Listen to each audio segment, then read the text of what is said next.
বর্ষার দিনে হাওর অঞ্চলে শিশুদের পানিতে ডুবে যাওয়ার ঘটনা প্রচুর। কেউ কেউ বেঁচে ফিরলেও বেশিরভাগই মারা যায়। এছাড়াও বাড়ির আশেপাশের পুকুরে পড়ে মারা যাওয়ার ঘটনাও কম নয়।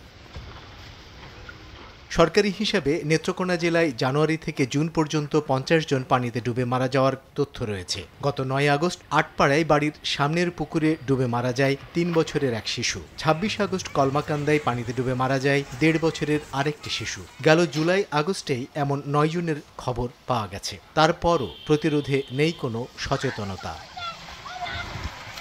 শিশুদের নিরাপত্তায় মহিলা ও শিশু বিষয়ক মন্ত্রণালয়ের শিশু একাডেমির অধীনে সমাজসেবা ভিত্তিক সমন্বিত শিশু যত্ন কেন্দ্রের মাধ্যমে শিশুর প্রারম্ভিক বিকাশ ও সুরক্ষা এবং সাঁতার সুবিধা প্রদান প্রকল্প বাস্তবায়ন করছে আদিবাসী উন্নয়ন সংস্থা নামের একটি এনজিও। কাগজে কলমে জেলায় 500টি শিশু যত্ন কেন্দ্র থাকলেও বাস্তবে সেসবের নেই তেমন কোনো কর্মকাণ্ড। জেলার মোহনগঞ্জ উপজেলার টেঙ্গাপাড়া এলাকা সহ বেশ কিছু এলাকায় গিয়ে খুঁজে পাওয়া যায়নি এ সকল কেন্দ্র। এই যে আজকে আমার কাছ থেকে দেখলাম আর কি, আর অন্যদিন আর এটা আমার চোখের সামনে পড়ছে না কোনোদিনও, আর এমনি লুকও দেখিনি আর কি।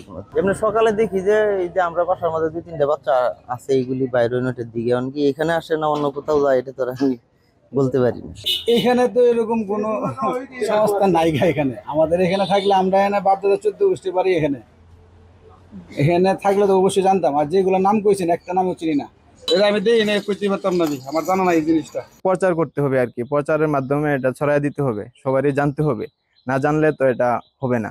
পানিতে ডোবার ভয় নেই, কারণ শিশুরা উল্টাপাল্টা দৌড়াদৌড়ি করতে পারতেছে না, যত্র কেন্দ্রে আছে, মা বাবা নিশ্চিন্তে থাকতে পারতেছে আর কি। এপ্রিল থেকে চালু করছি, একটু বুঝলে গেছি, এপ্রিল থেকে চালু করছি, বুঝছে, এই জন্য প্রচারটা একটু কম আর কি, বুঝছে।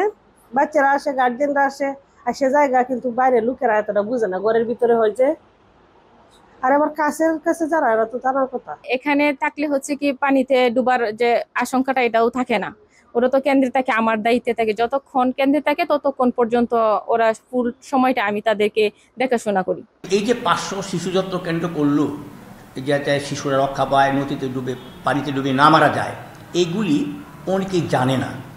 এইটা জানার জন্য স্থানীয় প্রশাসন, জেলা প্রশাসন, উপজেলা প্রশাসন যদি ব্যবস্থা না নেয়, তাহলে এই মৃত্যুর হারটা প্রতিদিনই বাড়বে।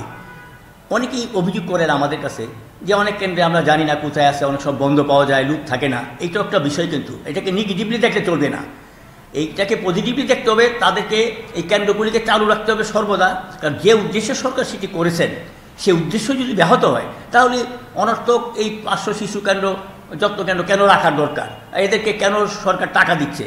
অভিভাবক সমাবেশ সহ স্থানীয়দের নিয়ে প্রতিনিয়ত সভা সমাবেশ করা হচ্ছে বলে দাবি করেন এনজিও প্রতিনিধি। তবে বিভিন্ন কারণে 15টি শিশু যত্ন কেন্দ্র বন্ধ রয়েছে বলেও জানান তিনি। 165টা যত্নকারী এবং 165টা সহকারী যত্নকারী প্রদান করা আছে।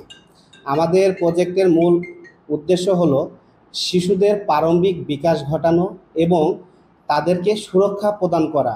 এই শিশু যত্ন কেন্দ্রের মূল প্রতিপাদ্য বিষয় হলো শিশুর সুরক্ষা প্রদান করা এবং তার প্রারম্ভিক বিকাশ ঘটানো।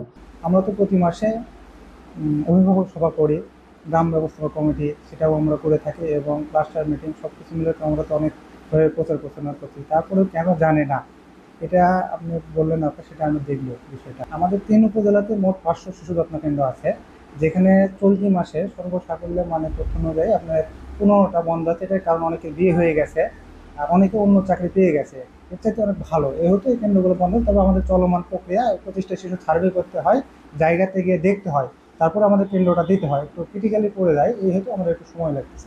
মাস কয়েক আগে দায়িত্ব পাওয়ায় এখনও প্রকল্পের ব্যাপারে বিস্তারিত জানেন না বলে জানান শিশু একাডেমির ভারপ্রাপ্ত কর্মকর্তা। তবে এ বিষয়টি খতিয়ে দেখার আশ্বাস দেন তিনি। এটা বাস্তবায়ন হলো আদিবাসী উন্নয়ন সংস্থা।